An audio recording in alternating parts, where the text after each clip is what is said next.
नमो सिद्धाणं नमो आयर्याणं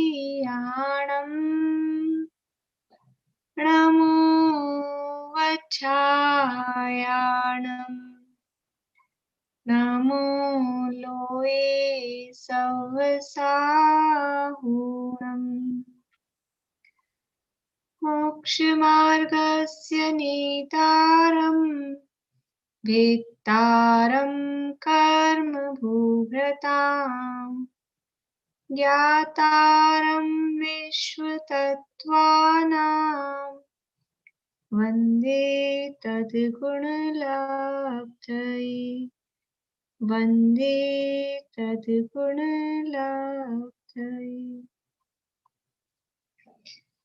आज हम सभी को अभाव के संबंध में चर्चा करनी है।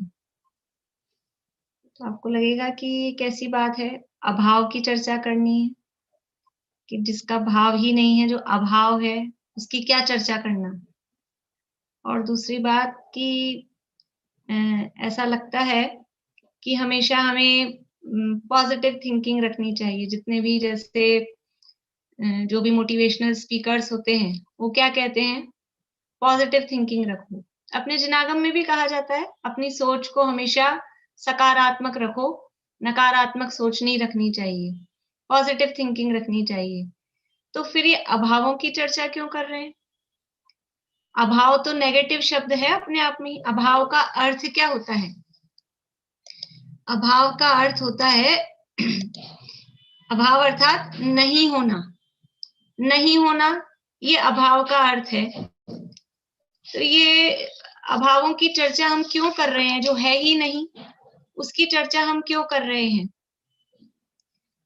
तो वास्तव में ये जो लौकिक अभाव हमको दिखते हैं, जिसके कारण हम दुखी रहते हैं, हमारे दुख का कारण ही क्या है वास्तव में? कोई कहता है हमें रुपया पैसा धन दौलत का अभाव है, कोई कहता है सुख शांति का अभाव है, कोई कहता है पुत्र का अभाव है, कोई कहता है पति का अभाव है, कोई कहता है पत्नी का अभाव है, कोई कहता है भोजन सामग्री का अभाव है।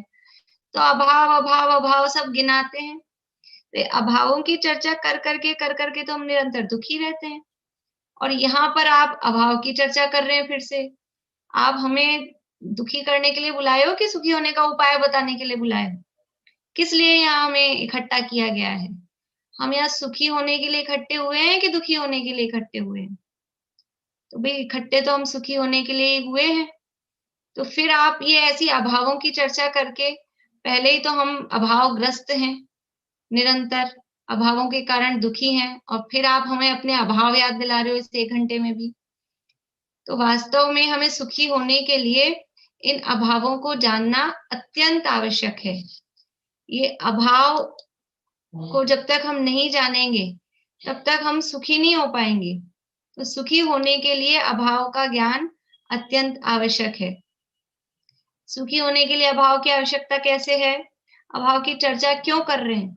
इससे हमारे सुख का क्या संबंध है? पहले ये देख लें, पहले प्रयोजनभूत बात कर लें, फिर अभाव क्या होते हैं, कितने होते हैं, किस प्रकार से होते हैं, वो चर्चा तो बाद में देखेंगे। पहले ये समझ में तो आ जाए कि वास्तव में इसका अपने से कुछ, इसको समझने से, सुनने से कुछ फायदा होगा कि नहीं होगा, या पता लगा 1 घंटे बाद मुंह लटका के और दुखी होके यहाँ से चले गए। इसलिए सबसे पहले ये देख रहे हैं कि अभाव की चर्चा क्यों की जा रही है, इसका हमारे सुख से क्या संबंध है। 3 लोक में जितने भी जीव हैं, वो सब क्या चाहते हैं?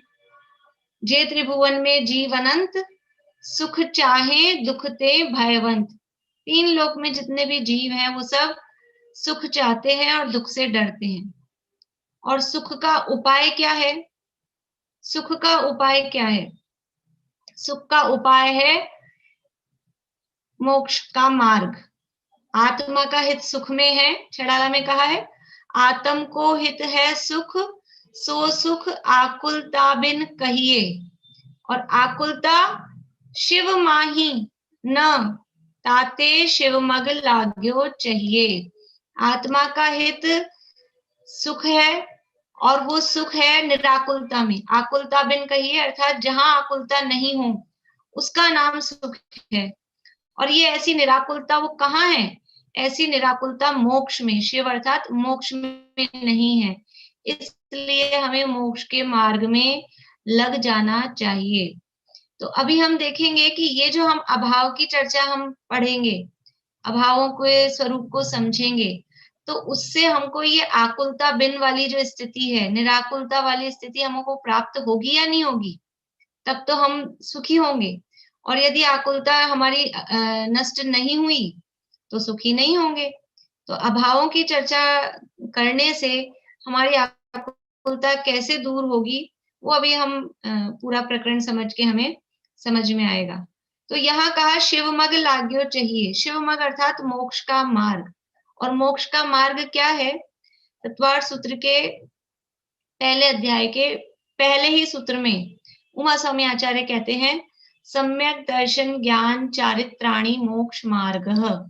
अर्थात सम्यक दर्शन, सम्यक ज्ञान और सम्यक चारित्र ये मोक्ष का मार्ग है। तो ये मोक्ष का मार्ग है। इस मोक्ष के मार्ग में जो पहला ही शब्द दिया सम्यक दर्शन, ये कहलाती है मोक्ष महल की प्रथम सीढ़ी। दौलत राम जी साहब ने इसके लिए कहा मोक्ष महल की प्रथम सीढ़ी। तो ये जो पहली सीढ़ी है सम्यक दर्शन, वो सम्यक दर्शन का क्या स्वरूप है? तो वही उमा स्वामी आचार्य ने कहा कि तत्वार्थ श्रद्धानम सम्यक दर्शनम। तत्वार्थों का श्रद्धान वो सम्यक दर्शन है। आपको लगेगा तत्वार्थ सूत्र पढ़ा रहे हैं कि अभाव बता रहे हैं? हम अभाव की ही चर्चा करेंगे, बस अपने अभावों का हम उद्देश्य और उनका प्रयोजन समझ लें। तो तत्वार्थ श्रद्धानम सम्यक दर्शनम कहा, तो इसमें पहला शब्द है तत्वार्थ। इस तत्वार्थ शब्द का क्या अर्थ है? तत्वार्थ शब्द दो शब्दों से मिलके बना है, तत्व और अर्थ। तत्व अर्थात भाव, जो वस्तु जैसी है उसका जो भाव, वो तत्व कहलाता है। और अर्थ का मतलब है पदार्थ। पदार्थ अर्थात वस्तु। तो तत्वार्थ शब्द का अर्थ क्या हुआ कि भाव सहित वस्तु, और भाव सहित वस्तु का जो श्रद्धान है वो तत्वार्थ श्रद्धान है, वो सम्यक दर्शन है। तो सम्यक दर्शन की प्राप्ति के लिए हमको वस्तु के स्वरूप को समझना पड़ेगा। पदार्थ है ना, तो इस वस्तु के स्वरूप को समझना पड़ेगा। और ये वस्तु कैसी है? द्रव्य। वस्तु अर्थात द्रव्य कहें, पदार्थ कहें, वस्तु कहें, एक ही बात है। ये वस्तु का लक्षण कहा वहीं तत्वार्थ सूत्र में, सत द्रव्य लक्षणम। द्रव्य वस्तु का लक्षण सत है, और सत का मतलब होता है होना, है अस्तित्व, होना, ये वस्तु का लक्षण है। तो यहाँ ये सारी बातें, ये तो यहाँ तक तो ये सिद्ध हुआ कि वस्तु का लक्षण होना है, और आप क्या बता रहे हो हमें? अभाव नहीं होना। तो अभी इससे हमें सुख की चर्चा कैसे हमारी समझ में आएगी? हमें कुछ समझ नहीं आ रहा। तो यहाँ कहा वस्तु का लक्षण होना है, और वस्तु का लक्षण सत अर्थात है। और वस्तु कैसी है? वस्तु है, न्याय दीपिका में परिभाषा आती है, अर्थो अनेकांतः। वस्तु अर्थात पदार्थ ये अनेकांत स्वरूप होता है। पदार्थ अनेकांत स्वरूप होता है। अनेकांत का अर्थ क्या? कि परस्पर विरोधी प्रतीत होने वाले दो धर्म युगल वो वस्तु में होते हैं। तो वस्तु का स्वरूप हमने देखा कि वस्तु है सत, द्रव्य का लक्षण है सत। तो सत के साथ साथ ही, सत अर्थात होना, तो सत के साथ साथ ही असत भी अर्थात नहीं होना, वो भी द्रव्य का लक्षण है, वो भी द्रव्य का स्वरूप है। ऐसा कैसे है? इन नहीं होना ये वस्तु का स्वरूप है, इन नहीं होना वो भी वस्तु का स्वरूप है। और इसके लिए कहा जाता है कि वस्तु स्व से है, अपने से वस्तु का अस्तित्व है, और पर से, पर चतुष्टय से वस्तु का अस्तित्व नहीं है। स्व से अस्ति और पर से नास्ति।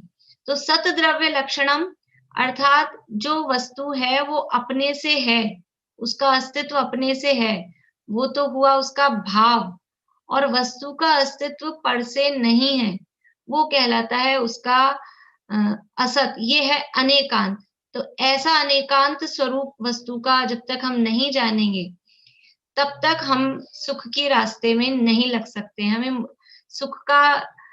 सुख मिलना तो बहुत दूर है, सुख के रास्ते में भी हम नहीं पहुंच पाते हैं। देखिए हम लोग मेरी भावना पढ़ते हैं। मेरी भावना की अंतिम पंक्ति है, वस्तु स्वरूप विचार खुशी से सब दुख संकट सहा करें। तो ये दुखों को सहने की, संकटों को सहने की शक्ति हमको कब मिलती है?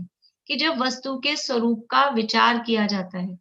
और वस्तु के स्वरूप का विचार, तो उस वस्तु के दोनों पक्षों का, अर्थो अनेकांतः, कि वस्तु में सत भी है और असत भी है, ऐसे दोनों पक्षों का जब तक हम स्वीकार नहीं करेंगे, तब तक हम वस्तु के मूल स्वरूप को नहीं पहचान पाएंगे।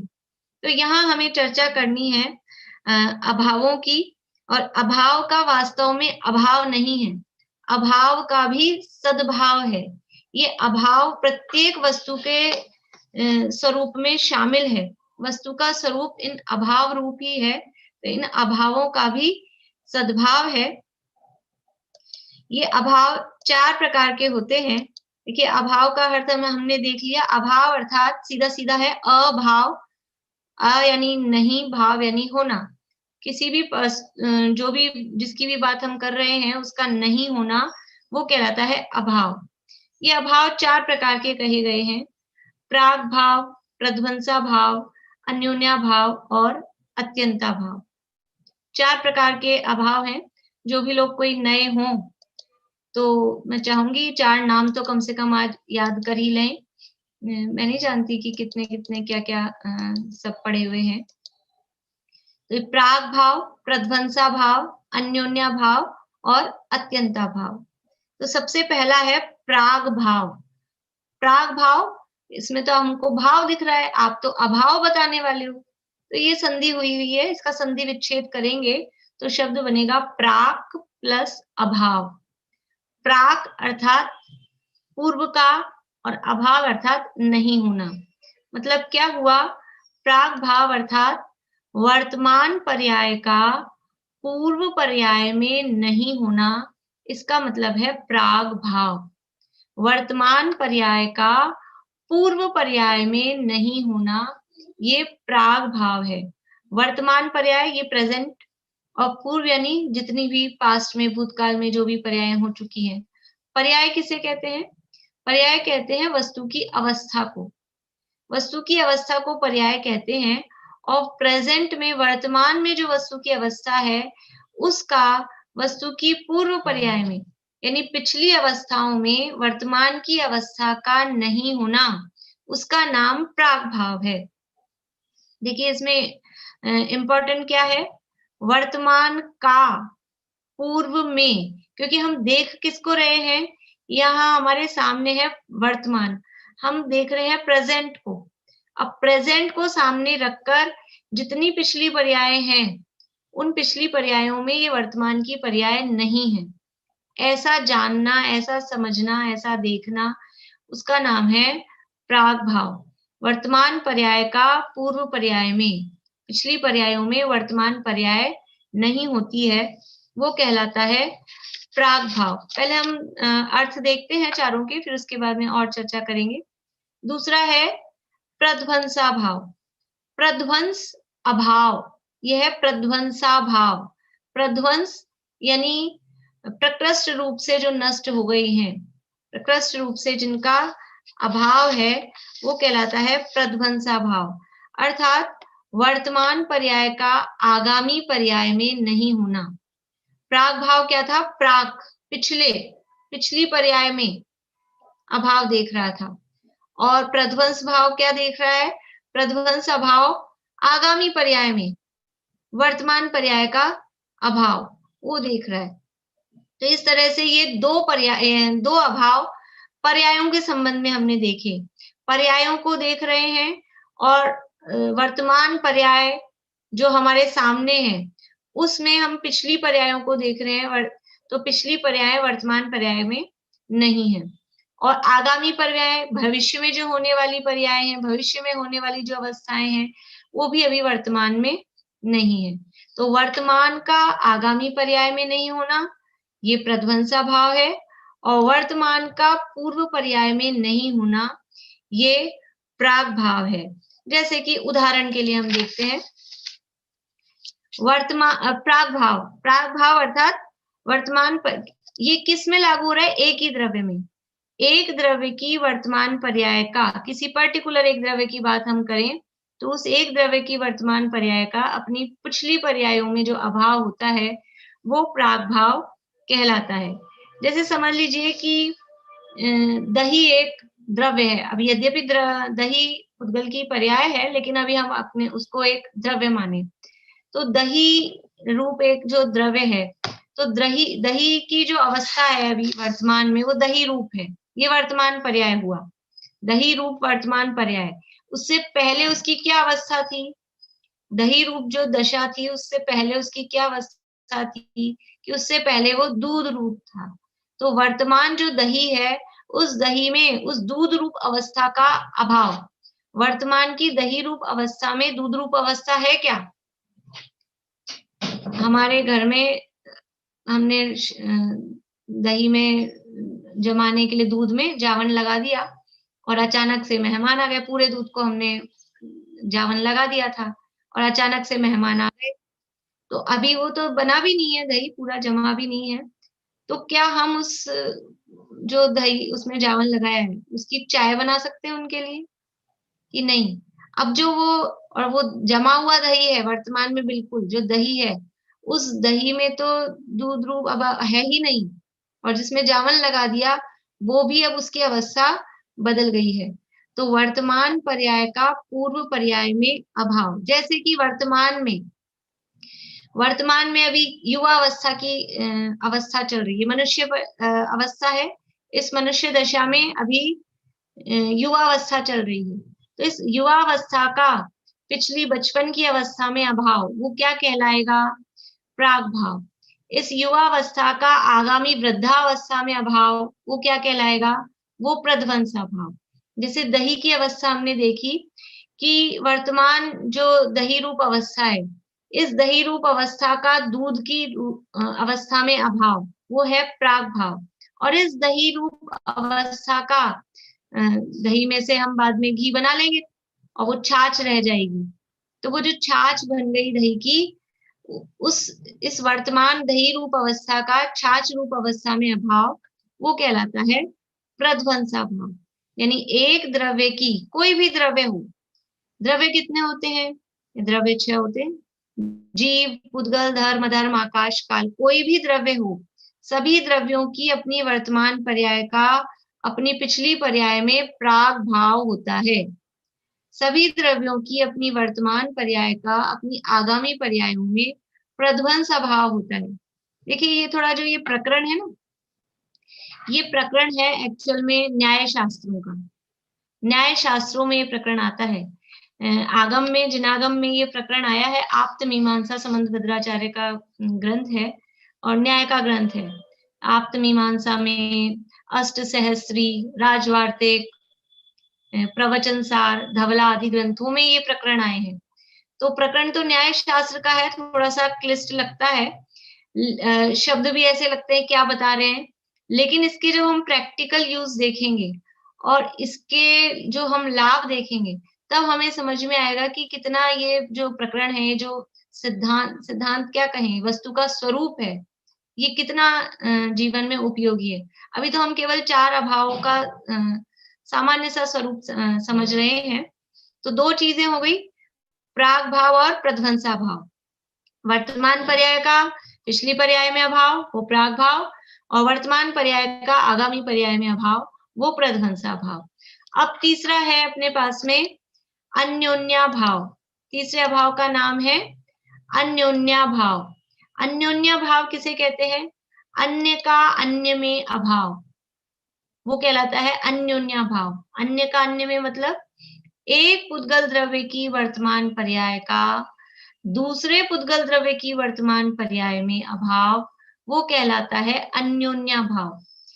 देखिए अभी जो 2 अभावों की बात हमने की, प्राग भाव और प्रध्वंसा भाव, वो 6 द्रव्यों की भूत भविष्यत वर्तमान की पर्यायों में लागू होते हैं। वर्तमान पर्याय को सामने रखें तो भूतकाल की पर्यायों के संबंध में प्राग भाव और भविष्य काल की पर्यायों के संबंध में प्रध्वंसा भाव। लेकिन ये जो अन्योन्या भाव है, ये अन्योन्या भाव केवल पुद्गल द्रव्य की पर्याय में लागू होता है। अन्योन्या भाव एक पुद्गल द्रव्य में लागू होता है, बाकी शेष 5 द्रव्यों में सामान्य रूप से ये अन्योन्याभाव लागू नहीं होता है। तो एक पुद्गल द्रव्य की वर्तमान पर्याय, पुद्गल द्रव्य में क्या है, पुद्गलों में जो पुद्गल द्रव्य कहलाता है परमाणु, और वो परमाणु तो हमको दिखता नहीं है परमाणु रूप में इस तरह से, वो जो पुद्गल है वो स्कंद रूप में ही ज्यादातर हमको दिखाई देते हैं।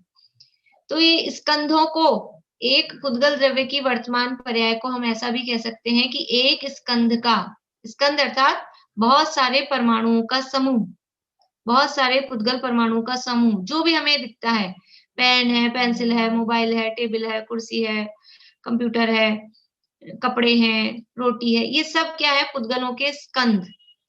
तो ये पुद्गलों के स्कंध हैं, वही पर्याय है। पुद्गल की पर्याय स्कंद रूप में होती है। तो एक पुद्गल की वर्तमान पर्याय का, यानी पुद्गल की वर्तमान पर्याय का अन्य पर्याय में, दूसरे पुद्गल की पर्याय में, वर्तमान ही पर्याय में जो अभाव है वो अन्योन्याभाव कहलाता है। तो एक स्कंद का दूसरे स्कंद में अभाव, जैसे कि पेन का पेंसिल में अभाव, पेन एक पुद्गल का स्कंद है और पेंसिल वो दूसरा पुद्गल का स्कंध है। 2 पेन लें, पेंसिल रबड़ लें, जो भी है, तो ये हाथ एक पुद्गल का स्कंध है और ये दूसरा हाथ ये दूसरा पुद्गल का स्कंध है। इन दोनों का आपस में अभाव, ये कहलाता है अन्योन्याभाव। एक पुद्गल द्रव्य की वर्तमान पर्याय का दूसरे पुद्गल द्रव्य की वर्तमान पर्याय में अभाव, वो अन्योन्याभाव कहलाता है। पुद्गलों में परस्पर में जो अभाव है, ये देखिए, ये दोनों तरफ इसमें क्या आ रही है, वर्तमान पर्याय। यहाँ भी वर्तमान पर्याय है, यहाँ भी वर्तमान पर्याय है, लेकिन बदलाव कहाँ हुआ है, एक पुद्गल द्रव्य की वर्तमान पर्याय का दूसरे, यहाँ ये दूसरा है और ये दूसरा है, 2 पुद्गल द्रव्य के जो पर्याय हैं, वर्तमान पर्याय, यानी 2 स्कंधों का आपस में जो अभाव है वो अन्योन्याभाव कहलाता है। जबकि पीछे क्या था, वर्तमान पर्याय का आगामी पर्याय में अथवा वर्तमान पर्याय का पूर्व पर्याय में। अंतर समझ में आ रहा है आप लोगों को? प्राग भाव था वर्तमान पर्याय का पूर्व पर्याय में अभाव, प्रध्वंसा भाव था वर्तमान पर्याय का आगामी में, यानी भूत भविष्य से संबंधित पर्याय थी। और अन्योन्या भाव में क्या है, वर्तमान पर्याय ही है, लेकिन वो 2 स्कंध या 2 पुद्गल वो अलग अलग हैं। एक पुद्गल की वर्तमान पर्याय का दूसरे पुद्गल द्रव्य की वर्तमान पर्याय में अभाव, वो अन्योन्या भाव कहलाता है। अब है चौथा, अत्यंता भाव। अत्यंत रूप से अभाव, अत्यंत अभाव, बिल्कुल भी नहीं है किसी भी रूप में। वो क्या है कि एक द्रव्य का दूसरे द्रव्य में अभाव, एक द्रव्य का दूसरे द्रव्य में नहीं होना, वो क्या है कि वो अत्यंता भाव है। एक द्रव्य दूसरे द्रव्य में किसी भी रूप में नहीं होता है, एक द्रव्य दूसरे द्रव्य रूप किसी भी रूप में नहीं होता है। तो एक द्रव्य का दूसरे द्रव्य में अभाव, वो अत्यंता भाव कहलाता है। देखिए, जिनागम को समझने के लिए कुछ महत्वपूर्ण सिद्धांत जिनागम के होते हैं। समझ लीजिए कोर्स है, यदि हमको आत्मा को भी समझना है, सम्यक दर्शन प्राप्त करना है और हम मनुष्य हैं और हम में इतनी बुद्धि है, तो ये 4 अभाव, निश्चय व्यवहार, निमित्त उपादान, क्रमबद्ध पर्याय, ये विषयों को, 6 सामान्य गुण, ये विषयों को जानना बहुत जरूरी है। तो ये जैसे अभी हमने अत्यंता भाव की चर्चा की, अत्यंता भाव का स्वरूप 6 सामान्य गुणों में हमको समझ में आता है कि एक अगुरु लघुत्व नाम का गुण है। जिस शक्ति के कारण एक द्रव्य दूसरे द्रव्य निरूप नहीं होता है, वो अगुरु लघुत्व नाम का गुण कहलाता है। तो ये 4 अभाव का स्वरूप हमने सामान्य रूप से देखा, प्राग भाव, प्रध्वंसा भाव, अन्योन्या भाव और अत्यंता भाव। अब इनको जानने से लाभ क्या है, इनको नहीं जाने तो समस्या क्या है, कोई दिक्कत है क्या नहीं जाने तो? यदि प्राग भाव नहीं हो, नहीं जाने तो कोई बात नहीं, लेकिन यदि प्राग भाव नहीं हो वस्तु में, वस्तु के स्वरूप में ये प्राग भाव नहीं हो, ये किसी भी चीज की इंपॉर्टेंट कब पता लगती है किसी भी चीज की इंपॉर्टेंस जब पता लगती है कि जब हम उसको हटा के देखें कि ये नहीं हो तो क्या होगा, तो उसको हम हटा के देखें तो उसकी इंपॉर्टेंस पता लग जाती है। तो हम ये सोचें, विचार करें कि यदि वस्तु के स्वरूप में ये प्रागभाव नहीं हो तो क्या होगा। देखिए अभी आप लोग सब वीडियो बंद करके बैठे हैं, लास्ट में अपन एक्सरसाइज करेंगे थोड़ी सी। ऐसा नहीं है बस खाली सुनना है। अभी मैं आपको बता रही हूँ, फिर आपसे पूछूंगी, थोड़ी सी एक्सरसाइज करेंगे और फिर आपको नहीं समझ में आए तो आप पूछना। तो प्राग भाव यदि नहीं हो, प्राग भाव नहीं होगा तो क्या दिक्कत है, मत होने दो वस्तु के स्वरूप में प्राग भाव। प्राग भाव अर्थात वर्तमान का पूर्व पर्याय में, वर्तमान पर्याय का पूर्व पर्याय में अभाव नहीं हो तो क्या होगा कि अभी वर्तमान की पर्याय, समझ लीजिए आज है संडे, अपन इसको वर्तमान पर्याय मानते हैं, तो आज संडे का सैटरडे में अभाव है कि नहीं है। आज जो संडे है वो कल था क्या, सैटरडे के दिन, कि नहीं था। लेकिन यदि ये प्राग भाव नहीं हो तो ये जो आज संडे है वो कल भी हो जाएगा, सैटरडे को जो कल गया, यस्टरडे। अब जो आज संडे था वो सैटरडे बन गया, अब जो कल सैटरडे था वो वर्तमान। समझ में आ रहा है प्रीति। आज संडे है और इस संडे का कल जो सैटरडे था उसमें अभाव नहीं हो तो क्या होगा कि ये जो आज का संडे है वो भी सैटरडे बन गया, वो सैटरडे, या फिर कहें सैटरडे भी संडे बन गया। तो आज का संडे वो सैटरडे बन गया, अब वो सैटरडे बन गया तो सैटरडे वर्तमान हो गया, सैटरडे वर्तमान हो गया तो अब सैटरडे से पहले क्या था, सैटरडे से पहले फ्राइडे था, तो वो फ्राइडे सैटरडे, वो सैटरडे फ्राइडे बन गया, सैटरडे फ्राइडे बन गया ना, क्योंकि अभाव है ही नहीं दोनों में। तो आज का जो संडे था वो तो पहले सैटरडे बन गया, अब ये सैटरडे वर्तमान हुआ तो ये सैटरडे फ्राइडे बन गया, अब ये फ्राइडे वर्तमान हुआ तो फ्राइडे क्या होगा, इस फ्राइडे का थर्सडे में अभाव है ही नहीं, हम नहीं मानेंगे अभाव, तो क्या होगा, ये फ्राइडे थर्सडे बन जाएगा। फिर थर्सडे वर्तमान है तो ये थर्सडे का वेडनेसडे में अभाव नहीं है तो ये थर्सडे वेडनेसडे बन जाएगा।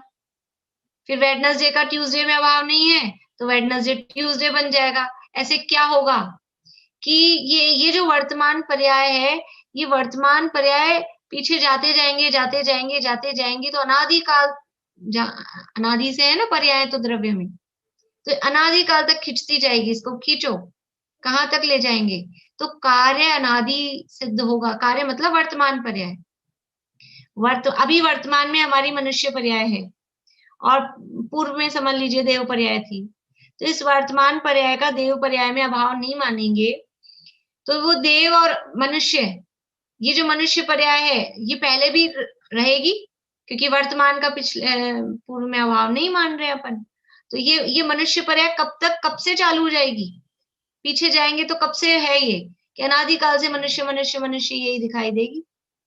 इसलिए ये प्राग भाव को यदि हम नहीं माने तो प्राग भाव को नहीं मानने पर ये कार्य अनादि सिद्ध हो जाता है, ये अनादिकाल से एक ही कार्य चला आ रहा है, चला आ रहा है। कार्य मतलब वो जो वर्तमान पर्याय है, वो वर्तमान पर्याय हम अभी युवावस्था में बचपन का अभाव नहीं माने, युवावस्था वर्तमान पर्याय है उसमें बचपने का अभाव नहीं माने, तो क्या होगा कि युवावस्था, बचपन में भी युवावस्था यानी बचपन समझो आप, कोई 30 साल का व्यक्ति है, 30 साल के व्यक्ति में उसकी 5 साल की जो अवस्था थी उसका अभाव है कि नहीं है, 30 साल की वर्तमान पर्याय है, उस वर्तमान पर्याय का 5 साल की पर्याय में अभाव है कि नहीं। यदि अभाव नहीं मानेंगे तो 5 साल वाली अवस्था में भी 30 साल का, और उससे पहले 5 महीने का था तब भी 30 साल का, और उससे पहले जिस अवस्था में था, जिस भाव में था, वहां पर भी वही 30 साल रूप अवस्था। तो ऐसे पीछे जाते जाएंगे तो ये वर्तमान पर्याय अनादि तक पीछे चल जाएगी, यानी अनादि से एक ही अवस्था अपनी चली आएगी। इसलिए प्राग भाव अर्थात ये वर्तमान का पिछले सभी पर्यायों में पीछे पीछे पीछे पीछे जाते जाएंगे तो पिछली सभी पर्यायों में वर्तमान पर्याय का अभाव वो प्राग भाव कहलाता है। इसको समझने से क्या लाभ हुआ, ये हमने नहीं होने पर तो ये हमको समझ में आया कि यदि प्राग भाव को नहीं मानेंगे तो हमारी जो अवस्थाएं हैं ये नहीं मानने से हानि क्या होगी कि हमारा सारा परिवर्तन ही रुक जाएगा। सारी जो एक द्रव्यत्व नाम का गुण है 6 सामान्य गुणों में, क्योंकि वो परिवर्तन ही रुक गया, वही चलता आ रहा है सारा। एक ही अवस्था अनादिकाल से चली आ रही है, तो परिवर्तन ही रुक जाएगा। और जो भी कुछ विविधताएँ हमको दिखाई दे रही हैं, ये इतने सारी 4 गतियाँ, 84 लाख योनियाँ, 14 मार्गणाएँ, जीव समास, जितनी भी सारी जो अवस्थाएँ हमको दिखाई दे रही है, गुणस्थान, ये सारी अवस्थाएँ कुछ भी नहीं रहेगी, क्योंकि एक ही पर्याय सिद्ध होगी। वर्तमान पर्याय ही अनादिकाल से लेके अभी तक चलती आएगी। इसलिए प्राग भाव को नहीं मानने में बहुत ही बड़ी हमको हानि समझ में आती है। देखो ये जैसे अपने ये होते हैं ना ऐतिहासिक जितनी भी चीज़ें हैं, इतिहास के जो भी साक्ष्य हैं, वो भी किस आधार पे हम कैसे कहते हैं कि ये वस्तु 5000 साल पुरानी है कि 500 साल पुरानी है, ये प्रतिमा इतनी पुरानी है, ये जो शिलालेख लिखे गए हैं इतने पुराने। कैसे पता लगेगा कि वर्तमान का पूर्व में अभाव है, तब तो हम अभी से उसको डिफरेंस कर पा रहे हैं। यदि वर्तमान का पूर्व में अभाव नहीं हो, तो वो ये अभी की स्थिति पीछे तक चलती जाएगी, तो वो पुराना है, वो मंदिर पुराना है, वो प्रतिमा पुरानी है, ये कैसे कह पाएँगे? ये नहीं कह पाएँगे। इसलिए ये जितने भी हमारे चाहे लौकिक हों, धार्मिक हों, ये सारे परिवर्तन ये इस प्राग भाव को नहीं मानेंगे, तो कुछ भी परिवर्तन हम सिद्ध नहीं कर पाएँगे। इस प्राग भाव को जानने से लाभ क्या है? क्यों जान रहे हैं हम? देखिए प्राग भाव को जानने से क्या लाभ है कि हमको आज तक ये जो लगता है, ऐसा लगता है, हमें सम्यक दर्शन प्राप्त करना है, हमने शुरू में बात की थी, सुखी होना है। लेकिन हम कैसे सम्यक दर्शन हम मोक्ष जा सकते हैं? हम मोक्ष जा सकते हैं? अरे! हम कहाँ मोक्ष जाएँगे, हमने तो इतने पाप किए हैं, हमने तो पता नहीं क्या-क्या किया है। मान लीजिए कोई नया-नया जुड़ा हो अ, उसको समझ में आया हो तत्व ज्ञान और इसी भाव में, पिछली अवस्थाओं में हमने तो बहुत अभक्ष्य खाया, हमने बहुत पाप किए, हिंसा, झूठ, चोरी, कुशील परिग्रह किया, तो अब हमारा तो क्या होगा? हम तो सुधर ही नहीं सकते। कोई व्यक्ति को ऐसा यदि वो हतोत्साहित होता हो, इस तरह की दीनता का परिणाम आता हो, तो ये प्राग भाव को ख्याल कर लेना। प्राग भाव क्या बताता है? वर्तमान का पूर्व में अभाव। अभी वर्तमान में क्या स्थिति है और पहले क्या स्थिति थी कि पहले हम बहुत अज्ञानी थे, हमको कुछ नहीं समझ में आता था और हमने बहुत पाप किए, लेकिन वर्तमान में वो स्थिति है क्या अभी? वर्तमान जो पोज़ीशन है, वो वर्तमान की स्थिति में वो पूर्व की स्थिति में इस वर्तमान का अभाव है। यानी पूर्व की कोई भी पर्याय अभी वर्तमान में नहीं है। तो इस वर्तमान स्थिति का पिछली पर्यायों में अभाव है, इसलिए अपने दिन रोना-धोना बंद करो। अगर वर्तमान का पिछली पर्यायों में अभाव नहीं हो, तो पिछले में हम क्या थे? पिछले भव में, पिछले-पिछले भवों में क्या थे हम? पीछे जाते जाएँ, जाते जाएँ, जाते जाएँ, तो कहाँ से शुरू होती है? हर जीव की कथा कहाँ से शुरू होती है? कि काल अनंत निगोद मझार, बीत्यो एकेन्द्रिय तनधार, यहाँ से शुरू होती है ना? तो हम निगोद में थे, तो निगोद में थे, तो अब कोई ये रोना लेके बैठा रहे, मैं तो निगोदिया, मैं तो निगोदिया, मैं मेरे में तो ज्ञान ही नहीं है अक्षर के अनंत विभाग। लेकिन वर्तमान अवस्था का भी उस अवस्था में अभाव है। इसलिए भूतकाल में कितने भी हमारी हीन से हीन दशा हुई हो और भूतकाल में हमने कितने भी पाप किए हों, वर्तमान में और वर्तमान स्थिति में वो कुछ भी नहीं है। पिछली जितनी भी विकारी अवस्थाएँ हैं, उन विकारी अवस्थाओं में वर्तमान का अभाव है। ये प्रागभाव बताता है। तो हम खुश होंगे कि दुखी होंगे? यदि ये समझ में आ जाए कि पहले जितनी भी खराब चीज़ें हमारे साथ में हुई, जितना भी हमने बुरा किया, जो कुछ भी हुआ, वो अभी नहीं है। तो उसका सब अभाव वो तो हो चुका, बीत गया। इसलिए ये जितनी भी हैं कि वर्तमान का पूर्व पर्याय में अभाव हुआ, तो ये समझकर हमको अपने आत्मोन्मुखी पुरुषार्थ करने की प्रेरणा मिलती है कि पूर्व पर्यायों में अ, मारीची की पर्याय, महावीर भगवान का जीव मारीची, तो वो मारीची की पर्याय। और वर्तमान में क्या स्थिति है? वर्तमान में है, समझ लीजिए कि अपन उनकी अभी मोक्ष वाली अवस्था नहीं देखें, गृहस्थ अवस्था महावीर की। तो महावीर जब गृहस्थ अवस्था में थे और वो सोचे, हाय राम, मैंने तो 363 मत चलाए, अब मैं कैसे सलटूंगा, मैं कैसे मोक्ष जाऊंगा, मैं तो मोक्ष जा ही नहीं सकता। यदि ऐसा वो विचार करते तो क्या वो मोक्ष जा सकते थे? क्या विचार किया उन्होंने? उनको समझ में आया होगा कि नहीं आया होगा? अवधि ज्ञान भी था और समझ लीजिए अब केवल ज्ञान हो गया। अभी केवल ज्ञान है महावीर भगवान को सिद्ध दशा में, तो उनको पता चलता है कि नहीं चलता है कि 363 मत किसने चलाए थे? किसने चलाए थे? ऐसे कहते होंगे मैंने चलाए थे। तो ऐसा, लेकिन वो ये सोच के, अब और कोई ये सोचे कि मैंने 363 मत चला दिए और अब वो मुंह लटका के बैठ जाए, अब तो मैं कुछ कर ही नहीं सकता, अब क्या होगा? तो नहीं, ये जो वर्तमान अभी अभी अवस्था कौन सी है कि अभी सिद्ध अवस्था है, अथवा गृहस्थ दशा में जब थे महावीर, तो अभी ये जो अवस्था है, इस अवस्था का पिछली मारीची की अवस्था हो कि पूर्वा भील की अवस्था हो, अथवा बीच में जहां-जहां भी घूमे, वो कोई भी अवस्थाएं हों, उन सब अवस्थाओं में वर्तमान अवस्था का अभाव है। इसलिए दीनहीन भावना इससे हमारी निकल जाती है। प्राग भाव को समझने से जितनी भी दीनहीन भावना है, वो सब निकल जाती है कि जो भी कुछ हुआ हो, कोई गलती हो गई, तो गलती हो गई, लेकिन आज हमने उसको मान लिया और वर्तमान में उस गलती को हम रिपीट करने की हमारे विचार नहीं है। तो वो प्राग भाव का इस तरह का विचार करके हम सुखी हो सकते हैं। ये तो अपने संबंध में बात हुई।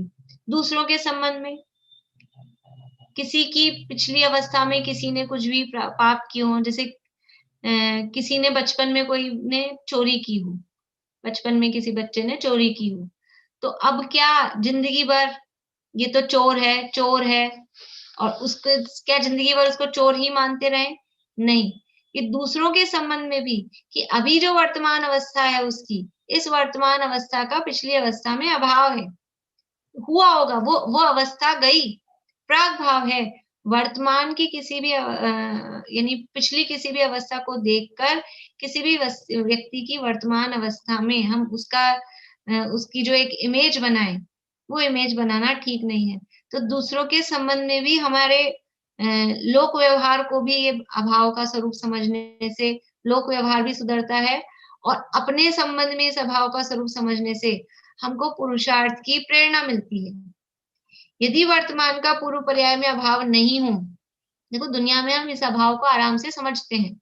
यदि वर्तमान का पूर्व पर्याय में अभाव नहीं हो, तो पहले कोई दीन दुखी दरिद्री था, गरीब आदमी था, और अभी वर्तमान में पुण्य के उदय से खूब अच्छा धन दौलत हो गया उसके पास में, तो वो ये मानता है कि नहीं मानता है मेरी जो वर्तमान, या वो अपने को यही मानता है दिन दुखी दरिद्री हूं मैं तो रोता ही बैठता रहता है?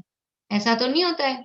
वो तो अभी, अरे उसकी बात मत करो, वो तो गई, ऐसे बोलते वो अभी नहीं है, वो अवस्था अभी नहीं है कि तुम तो वो थे, मोदी जी को कोई कहे आप तो चाय बेचते थे, चाय वाले थे, कि वो वर्तमान नरेंद्र मोदी जो है प्रधानमंत्री, उसमें उस चाय वाले का क्या है?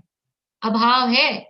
चाय वाले अभी नहीं है वर्तमान में, तो किस बल पे वो देश के प्रधानमंत्री बने हुए हैं? वरना ऐसे दीन भावना नहीं आए, कहा मैं चाय वाला लोग मुझे क्या सोचते होंगे? नहीं, वो भी स्वभाव को अच्छी तरह समझते हैं, भले ही नाम नहीं जानते हो कि प्राग भाव है, और भले ही जैन शास्त्र नहीं पढ़े हो, लेकिन लोक व्यवहार में हम इनको बहुत अच्छी तरह समझते हैं कि वर्तमान का पूर्व पर्याय में अभाव। किचन में जो भी हम काम करते हैं, तो सारी चीजें सब इसी तरह से तो होती हैं। ये वर्तमान का, हमने बर्तनों में भोजन किया और भोजन करके उनको मांज लिया, और फिर दोबारा से कल जब करेंगे तब फिर वो वही बर्तन ले लेंगे कि अरे इनमें तो ये तो उसने झूठा किया था, इसमें तो उसने खाया था। ये अभी वर्तमान में वो जो कल का भोजन हुआ था ना, वो सब अभाव हो गया, वो सब साफ हो गया है। तो वर्तमान का पूर्व पर्याय में अभाव, ये प्राग भाव, ये हमको बहुत निराकुल निश्चिंत करता है, हमको अपने संबंध में भी और दूसरों के संबंध में भी। सारे दिन विकल्प यही तो चलते हैं, खुद के संबंध में और दूसरों के संबंध में। तो ये अभावों का स्वरूप समझने से हमको निराकुलता आती है। देखिए हमने शुरू कहाँ से किया था? आत्म को हित है सुख और सो सुख आकुलता बिन कहिए।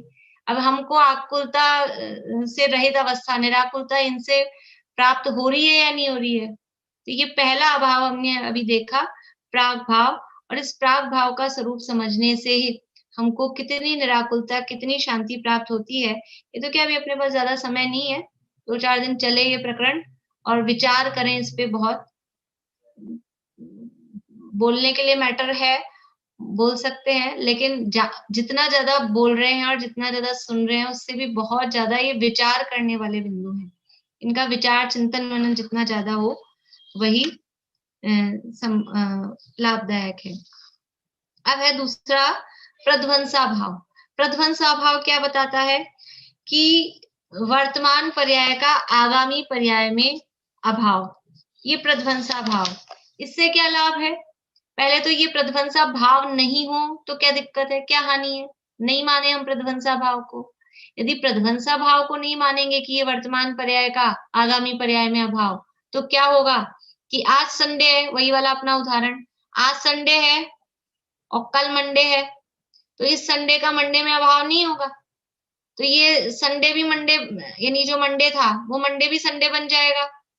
फिर आगे जो ट्यूसडे आने वाला है वो भी संडे बन जाएगा, उसके बाद में जो वेडनेसडे आने वाला है वो भी संडे बन जाएगा। ऐसे करते करते ये जो वर्तमान है, ये वर्तमान कहाँ तक पहुंच जाएगा कि वर्तमान जैसे ये भूतकाल अनादि तक पहुंचा था, ऐसे ये वर्तमान अनंत काल तक पहुंच जाएगा। इसलिए कार्य अनंत ठहरेगा। अनंत कार्य मतलब वर्तमान की पर्याय, वो अनंत काल आगे तक वही वही वही वही कंटिन्यू होती रहेगी। यदि वर्तमान पर्याय का आगामी पर्याय में अभाव नहीं हो, तो हम दुखी से सुखी हो ही नहीं सकते। हमारी संसार रूप अवस्था बदलकर और मोक्ष रूप अवस्था कैसे होगी? ये वर्तमान पर्याय का आगामी पर्याय में अभाव नहीं होगा, तो हमारी जो अवस्था है, भविष्य में हम सुखी हो सकेंगे, ये कैसे होगा? क्योंकि अभी तो दुख रूप अवस्था है और ये दुख रूप अवस्था ही चलती रहेगी, भविष्य में भी चलती रहेगी, भविष्य में भी चलती रहेगी, क्योंकि अभाव तो है ही नहीं, हम मान नहीं रहे। इसलिए ये प्रध्वंसा भाव को जानने से क्या लाभ है कि अभी कितने ही दिन दुखी हो, कितने ही पाप अभी वर्तमान में कर रहे हो, तो भी ये वर्तमान स्थिति भविष्य में नहीं रहेगी। इस वर्तमान का आगामी पर्याय में अभाव है। वर्तमान की संसार अवस्था का आगामी हमारी मोक्ष अवस्था आएगी कि नहीं आएगी? भविष्य में हमारी मोक्ष अवस्था आएगी कि नहीं आएगी? किस किस की आएगी मोक्ष अवस्था? सभी भव्य जीव हैं, सभी मोक्ष में जाएंगे, सबकी मोक्ष अवस्था आएगी। तो ये वर्तमान पर्याय का उस मोक्ष अवस्था में अभाव नहीं होगा। तो ये जो जैसा है, जो स्त्री रूप में है, जो पुरुष रूप में है, और जो जैसा भी है, अल्प ज्ञानी, मति ज्ञानी, शुद्ध ज्ञानी, वो वही अवस्था बनी रहेगी क्या? नहीं, ये वर्तमान की अल्प ज्ञान अवस्था का भविष्य में जो केवल ज्ञान रूप अवस्था आने वाली है, उस अवस्था में अभाव है। इसी बल पे तो ये जितना भी पुरुषार्थ है, किस बल पे होगा? ये प्राग भाव को समझने से भी पुरुषार्थ की प्रेरणा मिलती है और प्रध्वंसा भाव को समझने से भी पुरुषार्थ की प्रेरणा मिलती है। देखिए एक वाक्य आता है नीति का, ऐसे कई जगह लिखा हुआ मिलता है, ये दिन भी न रहेंगे। ये प्रध्वंसा भाव क्या बताता है? ये दिन भी न रहेंगे, कि ये जो वर्तमान पर्याय है, इसका आगामी पर्यायों में अभाव है। वर्तमान में यदि हमको अपनी वर्तमान की, वो वहां नीति में इस तरह से बताते हैं कि यदि सुख की अवस्था किसी को दिख रही है बाहर में, इंद्रियजन्य सुख, सुख सामग्री सब है, तो उसमें घमंड में मत चूर होना कि अपने पास तो सब है, क्योंकि ये दिन भी न रहेंगे। और यदि वर्तमान में कुछ तकलीफ वाली स्थितियां हैं, परेशानी हो रही है, तो भी मुंह लटका के नहीं रखना, दीन दुखी नहीं होना। क्यों? क्योंकि ये दिन भी न रहेंगे। ये दुख की अवस्था भी सदा नहीं रहेगी, और जो बाहर में सुख की अवस्था दिख रही है, लौकिक अवस्था की बात है, वो भी सदा नहीं रहेगी, क्योंकि ये तो बदल जाने वाला है। तो ये प्राग भाव और प्रध्वंसा भाव ये बता रहे हैं कि ये दिन भी न रहेंगे। ये वर्तमान पर्याय का पिछली पर्याय में अभाव है और वर्तमान पर्याय का आगामी पर्याय में अभाव है। वर्तमान में जो जैसी स्थिति है, उसका हमारे भविष्य की पर्यायों में अभाव है, भविष्य में वो पर्याय नहीं होगी। इसी के बल पर जितना भी पुरुषार्थ हम करते हैं, मोक्ष मार्ग में जितना भी पुरुषार्थ है, अथवा लौकिक गृहस्थ जीवन में जो भी पुरुषार्थ है, वो क्यों करते हैं? आज तो हमारे पास 1000 रुपए हैं और कोई व्यापार करने चल गया 1000 रुपए लेकर, तो क्या होगा कि बस 1000 ही रहेंगे हमेशा उसके पास। वो समझता है कि अभी 1000 हैं, लेकिन ये वर्तमान 1000 भविष्य में कितने हो जाएंगे? ये लाख करोड़। हम इससे व्यापार करेंगे, इसको इन्वेस्ट करेंगे, जो भी जैसा भी करेंगे, और ये बढ़ते जाएंगे। तो ये वर्तमान पर्याय, वर्तमान की जो भी स्थितियां हैं, वो वर्तमान की स्थिति भविष्य में नहीं रहेगी। तो ऐसा एक ही द्रव्य की वर्तमान पर्याय का उसकी पिछली पर्यायों में अभाव है, और उस द्रव्य की वर्तमान पर्याय का उसकी आगामी पर्यायों में अभाव है। ये क्या बता रहा है? ये पर्याय की स्वतंत्रता बता रहे हैं। ये जो दो अभाव हैं, प्राग भाव और प्रध्वंसा भाव, कि एक पर्याय दूसरी पर्याय में कुछ नहीं करती। एक पर्याय यद्यपि एक ही द्रव्य की है, लेकिन फिर भी वो पर्याय स्वतंत्र हैं। वर्तमान में मिथ्यात्व की दशा है और भविष्य में सम्यक्त्व की अवस्था होने वाली है। तो ये मिथ्यात्व की दशा सम्यक्त्व की दशा में कुछ नहीं करेगी। वो सम्यक्त्व की पर्याय स्वतंत्र है, मिथ्यात्व की पर्याय स्वतंत्र है, कि मिथ्यात्व होने नहीं देगा, मिथ्यात्व होने नहीं दे रहा, कि वो सब निमित्त नैमित्तिक संबंधों की बात करना, निमित्त की बात करना, वो अलग बात है। लेकिन वास्तव में जो गुरुदेव श्री कहते थे कि पर्याय की स्वतंत्रता है, तो वो पर्याय एक एक पर्याय स्वतंत्र है। इसलिए ये प्रध्वंसा भाव अपनी समस्त पर्यायों की, जैन दर्शन का एक सिद्धांत है वस्तु स्वातंत्र, वस्तु की स्वतंत्रता। और वस्तु यानी जो द्रव्य है, प्रत्येक द्रव्य अलग अलग है, स्वतंत्र है, वो तो है ही, वो अभी अपन चर्चा करेंगे। लेकिन वो पर्याय भी आपस में स्वतंत्र है, भिन्न भिन्न है। ये प्रध्वंसा भाव बताता है। अब है तीसरा अन्योन्या भाव। ये बड़ा मजेदार है। अन्योन्या भाव क्या बताता है? एक पुद्गल द्रव्य की वर्तमान पर्याय का दूसरे पुद्गल द्रव्य की वर्तमान पर्याय में अभाव। अर्थात क्या कि समझ लीजिए हम रोटी बना रहे हैं, तो चकले पे रख के रोटी बनाते हैं। तो वो चकला है, वो एक पुद्गल द्रव्य की पर्याय है, और वो जो रोटी लोया लिया हमने आटा, वो दूसरे पुद्गल द्रव्य की पर्याय है। अब यदि पुद्गल द्रव्य की वर्तमान पर्यायों में, दो पुद्गल द्रव्य की वर्तमान पर्यायों में अभाव नहीं हो परस्पर में, तो क्या होगा कि हमने चकले पर रखकर बेलन से रोटी बेली, और वो पता लगा कि या तो वो बेलन लकड़ी का था, तो या तो वो रोटी लकड़ी रूप हो गई, या वो बेलन आटे में कन्वर्ट हो गया, या फिर वो चकला मार्बल का था तो वो रोटी मार्बल की हो गई, या फिर वो चकला ही आटे का बन गया।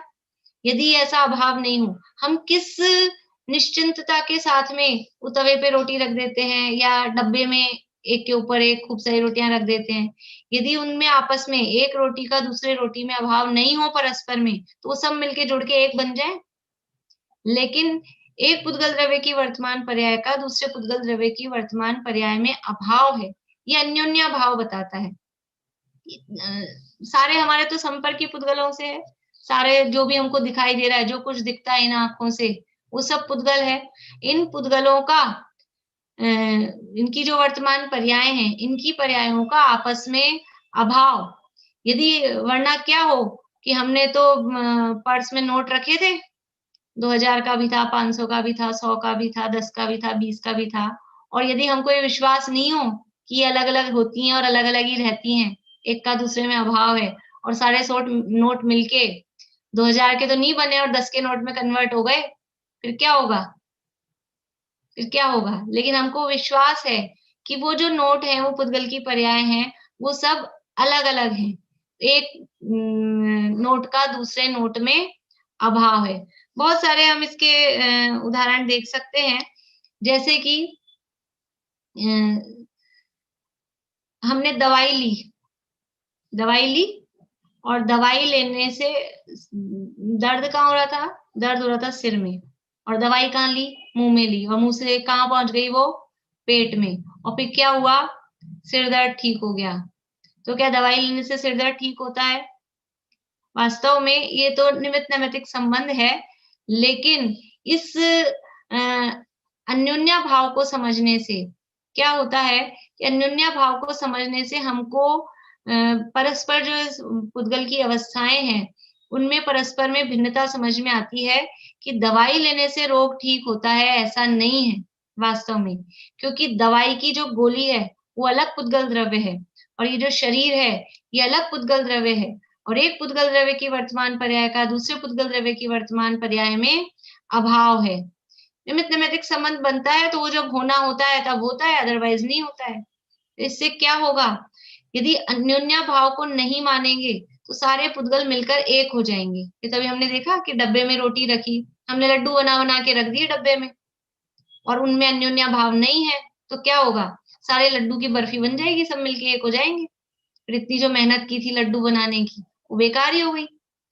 इसलिए वास्तव में ये एक पुद्गल द्रव्य की वर्तमान पर्याय का दूसरे पुद्गल द्रव्य की वर्तमान में अभाव रूप जो अन्योन्या भाव है, इस अन्योन्या भाव को समझने से क्या लाभ है कि हमको परस्पर जो हमको ऐसा रहता है कि इससे काम हो रहा है और इसके चक्कर में हम क्या करते हैं, जितने भी हमारे पाप हो रहे हैं, जितने भी हमारे अन्याय अनीति अभक्ष रूप आचरण है, इस अन्योन्या भाव को नहीं समझने के कारण हो रहे हैं।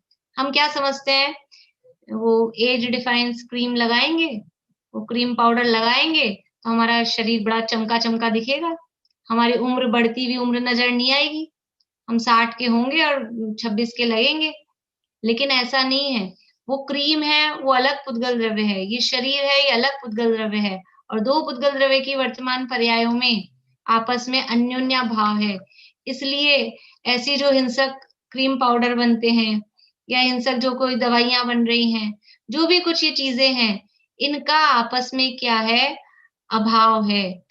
तो ये जो क्रीम पाउडर है वो शरीर को कुछ नहीं कर सकता है, जो शरीर है वो उस शरीर की अवस्था अपने हिसाब से होती है। जितनी भी आप समझ लीजिए इसके शरीर के इसको स्थिर रखने के चक्कर में जितनी भी अभक्ष्य औषधियों का सेवन करते हैं, अभक्ष्य पदार्थ खाते हैं, जो भी सारे हमारा पाप हो रहे हैं, वो सब इस अन्योन्या भाव को नहीं समझने के कारण हो रहे हैं।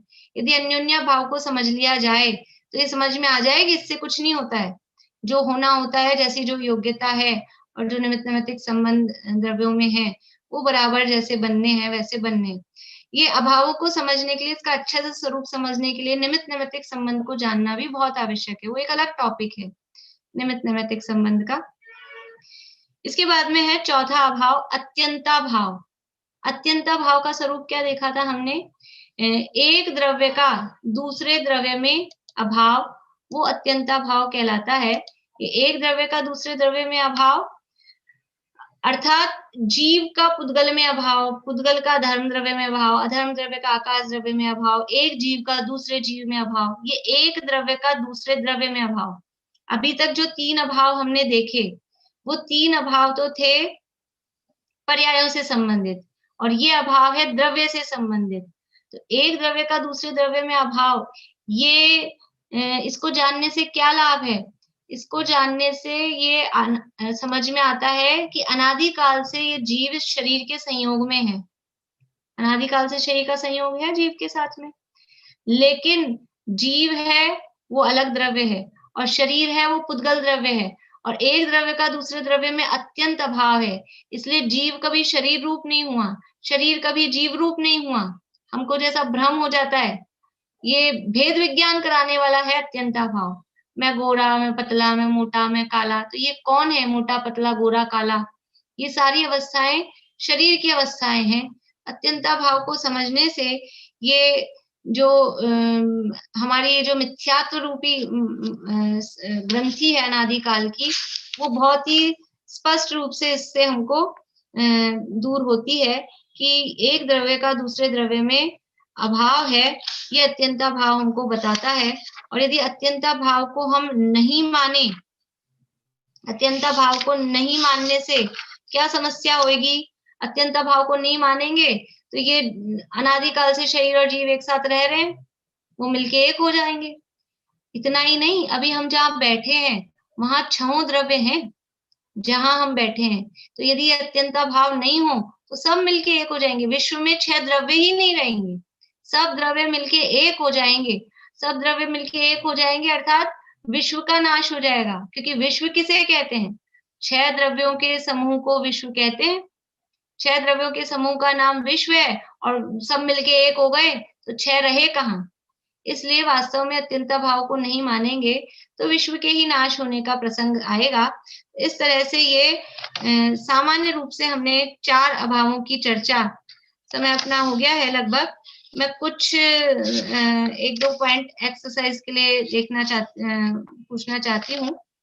देखिए, जैसे कि ये शरीर है हमारा, शरीर और शरीर पे है कपड़े, शरीर पे वस्त्र पहन रखे, तो शरीर में और वस्त्र में कौन सा अभाव होगा? शरीर में और वस्त्र में कौन सा अभाव होगा? मुझे नहीं लगता है, मैं ही बात कर लेती हूँ। मैं माइक खोला हूँ सबके। कोई बताना चाहे? जी मैंने, आप अनम्यूट करिए एक बार अपने आप को। भाभी जी आप खोलिए माइक अपना। अन्योन्य अभाव, अत्यंत अभाव, नहीं अन्योन्य अभाव। आपका माइक बंद है ज्योति जी साहब, माइक बंद हो गया। हाँ मैंने खोला था फिर हो गया था। ठीक जी है जी मैंने सबका खोल दिया माइक है जी, पूछिएगा। सभी लोग बोल सकते हैं माइक खोल के। अन्योन्य भाव, हाँ अन्योन्य भाव शरीर में और कपड़ों में, क्योंकि शरीर है वो पुद्गल द्रव्य की पर्याय है और वस्त्र है वो पुद्गल द्रव्य की पर्याय है, दोनों में अन्योन्य भाव है। कुम्हार ने चाक आदि की सहायता से घड़ा बनाया। कुम्हार ने चाक आदि की सहायता से घड़ा बनाया, ऐसा मानने पर कौन से अभाव को नहीं माना? कुम्हार ने घड़ा आदि की सहायता से चाक आदि की सहायता से घड़ा बनाया, ऐसा मानने पर कौन से अभाव को नहीं माना? बोलिए सुनीता आंटी।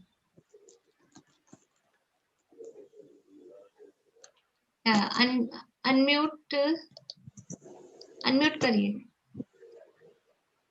सभी लोग माइक खोल सकते हैं, मैंने सबको अनम्यूट कर दिया है। अत्यंत अभाव आएगा।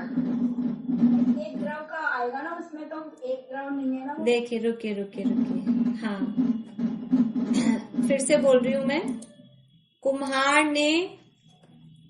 ने और चाक आदि की सहायता से घड़ा बनाया, ऐसा मानने वाले ने कौन से अभाव को नहीं माना? देखिए कुम्हार ने घड़ा बनाया, इसमें दो चीजें हैं। कुम्हार ने घड़ा बनाया और कुम्हार ने चाक आदि की सहायता से घड़ा बनाया, 2 बातें हैं इस एक ही वाक्य में। तो कुम्हार ने घड़ा बनाया, कुम्हार है जीव द्रव्य और घड़ा है पुद्गल द्रव्य, तो 2 द्रव्यों में परस्पर में अभाव, वो कौन सा अभाव है? वो अत्यंत अभाव। 2 द्रव्यों में परस्पर में अभाव अत्यंत अभाव। और कुम्हार ने, अभी कुम्हार को छोड़े, चाक आदि की सहायता से घड़ा बनाया, चाक से घड़ा बनाया, तो चाक है वो पुद्गल द्रव्य, एक पुद्गल द्रव्य की वर्तमान पर्याय, और घड़ा है वो दूसरे पुद्गल द्रव्य की वर्तमान पर्याय।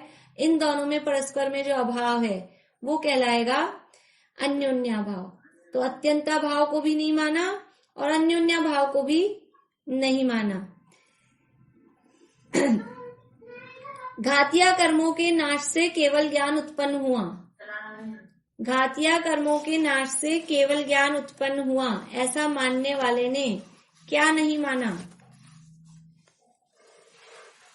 बोले पूर्णिमा। प्रध्वंसा भाव। चलिए पूर्णिमा आंटी बोलिए।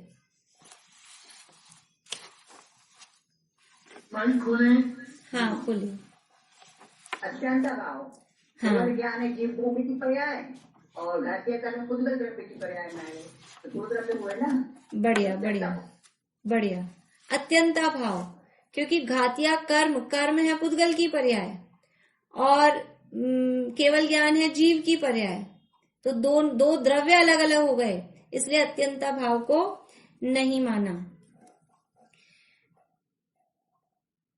शरीर नाम कर्म के कारण शरीर बनता है। शरीर नाम कर्म के कारण शरीर बनता है, ऐसा मानने में क्या कुछ गलती है? बोलिए। शरीर नाम कर्म के कारण शरीर बनता है। बोलिए सुनीता आंटी, बोलिए।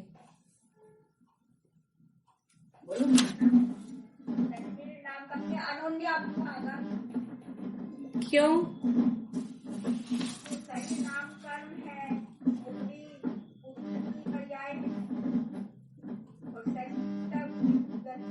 बढ़िया बढ़िया। शरीर नाम कर्म है वो कार्मण वर्गणा, और शरीर है वो आहार वर्गणा।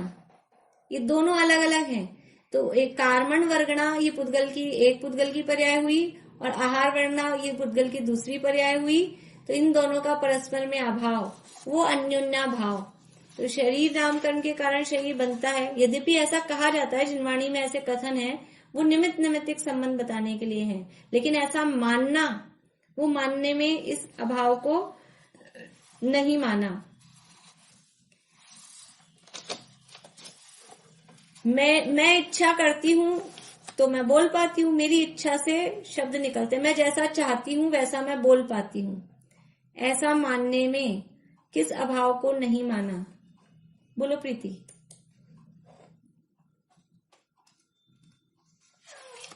अत्यंत भाव, क्योंकि मेरा चाहना तो हुआ जीव द्रव्य का, और वो है क्या बोला था, भाषा भाषा भाषा वर्गणा जो है तो उसकी पुद्गल की पर्याय है, तो अत्यंत भाव। बढ़िया बढ़िया।